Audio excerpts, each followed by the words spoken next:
Claude Martin, je suis président du conseil scientifique du programme prioritaire de recherche sur l'autonomie. Je suis sociologue, je suis directeur de recherche émérite dans une unité de recherche qui est basée à Rennes et j'avais commencé à diriger ce programme. Puis je vais laisser peut-être Cécile dire également deux mots. Bonjour à toutes et à tous. Donc, je suis Cécile Bourreau-Dubois. Je suis la directrice du programme prioritaire de recherche sur l'autonomie et je suis professeure d'économie à l'Université de Lorraine.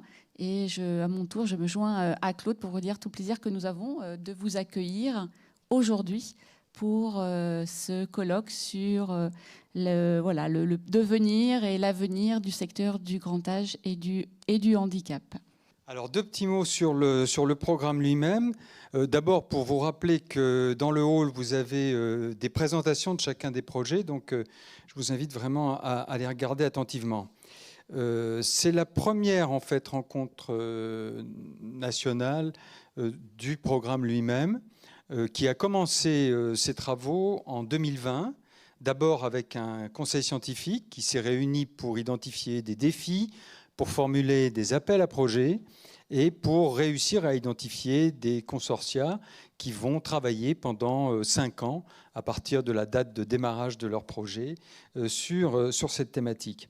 Alors, la notion d'autonomie, surtout pour nos collègues étrangers, elle a été retenue dans le lexique de l'action publique en France pour désigner ce champ de pratique, de profession et d'intervention concernant à la fois l'autonomie et le maintien de l'autonomie des personnes avançant en âge, des personnes âgées, mais aussi des personnes handicapées ou en situation de handicap. Donc c'est dans ce sens-là qu'on a repris cette notion au sens de l'action publique. Ce programme prioritaire de recherche, alors, il est remarquable à plusieurs titres. D'abord par le fait que c'est un des premiers programmes dédiés à ce champ de recherche qu'est l'autonomie au sens de la perte de capacité, du vieillissement ou du handicap. Donc c'est la première fois où on peut dire qu'il y a un booster financier pour structurer la recherche sur ce domaine. Donc il est remarquable par ses objectifs, identifier des connaissances pertinentes, des mesures pour faire face aux défis démographiques du vieillissement de la population, mais aussi à celui d'une meilleure intégration des personnes en situation de handicap. Remarquable par l'ampleur des ressources humaines et financières qui lui sont dédiées, puisque c'est une décision de l'État de consacrer 30 millions d'euros à ce secteur de recherche pour les années à venir. Et également une masse critique, puisqu'il fallait réunir un grand nombre de chercheurs et de disciplines, de savoirs et d'expériences et de professions concernées. Donc là, c'est le cas. Ce programme essaye de briser ce qui, en France, reste une structure de notre système académique qui est la division par discipline. Donc là, de toute évidence, pour ces sujets, il ne peut pas être question de fonctionner de manière monodisciplinaire. Aucune des sciences humaines et sociales, ni aucune des sciences dures, ou sciences dites exactes, ou sciences de l'ingénieur, ne peuvent à elles seules couvrir l'ensemble de ces défis. La troisième remarquable qualité, c'est évidemment la mobilisation de ces communautés savantes, de ce dialogue interdisciplinaire, et aussi sans doute du renouvellement des générations de chercheurs sur ce sujet, puisqu'il n'y a pas, contrairement d'ailleurs au monde anglo-américain, de secteur dédié. Il n'y a pas les studies, comme on les trouve en Angleterre, ou aux États-Unis ou au Canada, les aging studies, les women studies, les disability studies. Nous n'avons pas cette organisation savante qui permet de briser l'effet des disciplines. Donc pour toutes ces raisons, le PPR est un grand défi en soi. À la suite donc du dispositif concerté d'appel à projet, c'est maintenant à peu près 250 chercheuses et chercheurs qui travaillent sur ce programme dans 11 consortia, dans 11 projets, dont je vous rappelle, vous avez une présentation synthétique dans le hall de cette salle. Voilà, le contexte dans lequel nous faisons ce programme est particulièrement important également. C'est une autre donnée à prendre en compte. Qui ne sait aujourd'hui à quel point ce secteur est en crise profonde, en crise financière, en crise de recrutement.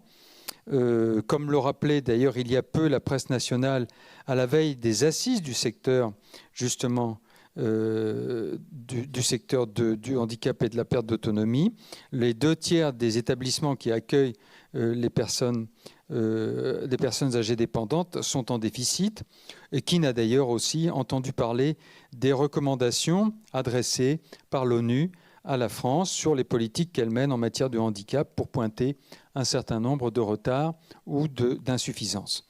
Donc comment ne pas tenir compte de ce contexte, y compris la lenteur de l'adoption de politiques ambitieuses dans ce domaine, puisque ça fait maintenant tout de même de nombreuses années qu'est reportée la publication ou l'annonce d'une grande loi sur le vieillissement. Donc voilà la raison pour laquelle, pour ce PPR et pour la première rencontre de l'ensemble des projets financés, nous avons souhaité échanger avec des collègues, des scientifiques étrangers, spécialistes de ces sujets, afin de nous aider à penser l'avenir de ce secteur et de nous apporter leur lumière, puisque la quelques poignées d'une dizaine de personnes qui ont gentiment accepté de nous rejoindre, et nous les remercions, on ne les remerciera d'ailleurs jamais assez, d'être venus nous parler de programmes assez analogues ou équivalents à celui que nous avons monté en France, à la différence près que ces programmes ont de l'antériorité, certains sont finis, certains sont encore en cours, et donc nous avons le plaisir et l'avantage au fond d'avoir les apports de ces collègues qui vont nous donner un aperçu à la fois de ce qui a avancé, des difficultés pour faire avancer précisément ces secteurs d'intervention. Donc nous avons la conviction que c'est dans cet échange avec nos collègues que nous allons pouvoir nourrir aussi les projets en cours dans le cadre de ce programme. Nous aurons aussi à l'occasion de tables rondes, d'entendre le point de vue de divers acteurs impliqués dans ce secteur en France, qu'ils soient des représentants des personnes concernées ou des parties prenantes, des professionnels du secteur ou des représentants du monde de la décision publique dans ce secteur, convaincus de l'importance de faire dialoguer ces expertises plurielles et notamment de faire en sorte que l'expertise scientifique, pour qu'elle soit audible, soit construite dans ce dialogue avec l'ensemble de la société.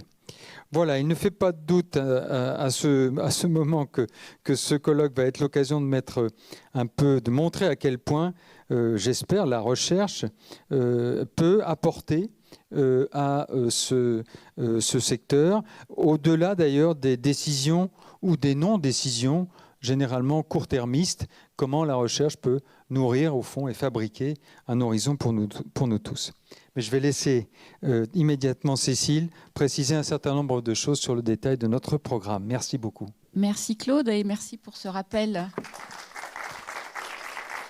du contexte institutionnel et scientifique dans lequel s'inscrit ce colloque. Donc, de mon côté, je voudrais vous donner quelques éléments sur le contenu de la journée d'aujourd'hui et de la journée de demain, qui se déroule, vous l'avez compris, autour de 3 séquences thématiques autour des défis du secteur du grand âge et du handicap. Vous l'avez dans le programme, la première de ces thématiques sera dédiée aux défis relatifs aux métiers de ces secteurs et ainsi qu'aux questions que pose l'évolution de l'environnement des personnes, l'environnement de vie des personnes concernées par une situation d'avancement en âge ou en situation de handicap.